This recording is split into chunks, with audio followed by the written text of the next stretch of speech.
Markus 2 ayat 32. Menjelang malam sudah matahari terbenam, dibawalah kepada Yesus semua orang yang menderita sakit dan kerasukan setan. Maka berkerumunlah seluruh penduduk kota itu di depan pintu. Ia menyembuhkan banyak orang yang menderita bermacam-macam penyakit dan mengusir banyak setan. Ia tidak memperbolehkan setan-setan itu berbicara sebab mereka mengenal dia. Dengarkan baik-baik. Lihat Markus 1 ayat 34. Markus 1:34. Ia menyembuhkan banyak orang yang menderita bermacam-macam penyakit. Jadi bukan satu penyakit, bermacam-macam penyakit dan banyak orang. Kemudian ia mengusir banyak setan. Ini harus jadi dalam pelayanan kita, amin. Tidak cukup 1-2 saja sembuh, banyak orang sembuh dan banyak setan diusir, amin. Dalam KKS saudara juga ini harus jadi. Banyak orang sembuh, banyak setan diusir, amin. Ya, banyak orang sembuh, amin. Ya, sembuh, sehat dan kuat. Nah, itulah pelayanan Tuhan itu. Sebab Tuhan berkata, pekerjaan-pekerjaan yang aku perbuat akan kamu perbuat. Dan pekerjaan lebih besar daripada yang akan kamu perbuat, sebab aku pergi kepada Bapa. Sebab Tuhan murah hati, amin. Dan untuk itulah dia datang, untuk menyembuhkan, untuk mengusirkan setan. Ya, saudara percaya itu, saudaraku. Ya, jangan terus mundur, jangan terus merasa tidak enak kalau ada yang digotong ke KKS saudara. Ya, saudara terimalah itu sebagai satu kesempatan untuk menyatakan kuasa Tuhan, amin. Ya, sebab bukan saudara yang menyembuhkan. Dalam hal itu saudara jangan memandang kepada kekuatan saudara, pandang kepada Tuhan yang pemurah, pandang kepada kuasa bilur Yesus, pandang kepada janji Tuhan. Kerjaan lebih besar akan aku perbuat. Itu yang kita pandang, itu yang kita pegang. Pandang kepada Markus 16, mereka akan meletakkan tangan seorang sakit lalu itu sembuh, amin. Nah, lalu saudara punya iman meletakkan tangan dan mengusirkannya dalam nama Yesus. Dia Allah yang murah hati dalam memberikan berkat. Dalam Filipi 4 ayat 19 saya bacakan pada saudara.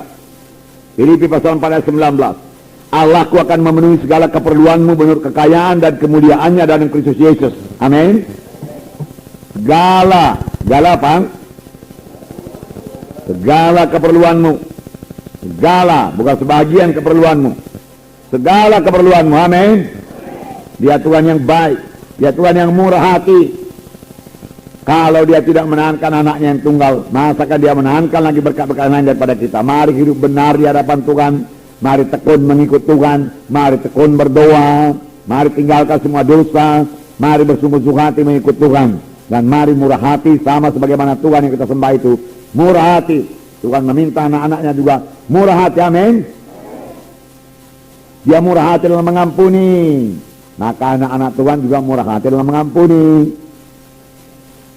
Jangan sakit hati. Berapa kali saudaraku berdosa kepadaku, kuampuni Tuhan cukup 7 kali. Tuhan Yesus berkata 70 kali 7 kali. Selalu mengampuni, selalu mengampuni. Selalu memberi, selalu memberi. Beri maka kepadamu akan diberi. Tidak ada diberi maka kepadamu tidak ada diberi. Lebih baik kita memberi. Sebab firman Tuhan berkata lebih berkat memberi daripada menerima. Berkat memberi, sebab yang kita beri itu adalah taburan kita, dia akan bertumbuh. Oleh sebab itu mesti menabur dan mesti menuai, tidak henti-hentinya sampai Tuhan datang. Amin saudara. Yang banyak menabur, banyak menuai. Dalam Lukas 6 ayat 36, siapa yang ingat apa katanya?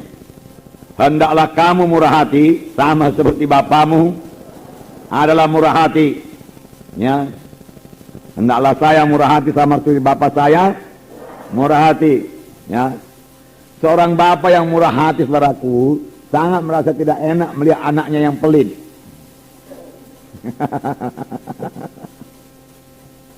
Nanti kalau saudara sudah jadi bapak, saudara akan tahu. Harus murah hati. Murah hati. Amin saudara. Ya. Tuhan Yesus berkata, belajarlah kepadaku karena aku lembut hati dan rendah hati. maka engkau akan mendapat sentosa bagi jiwamu. Sentosa lah yang dicari orang dunia ini.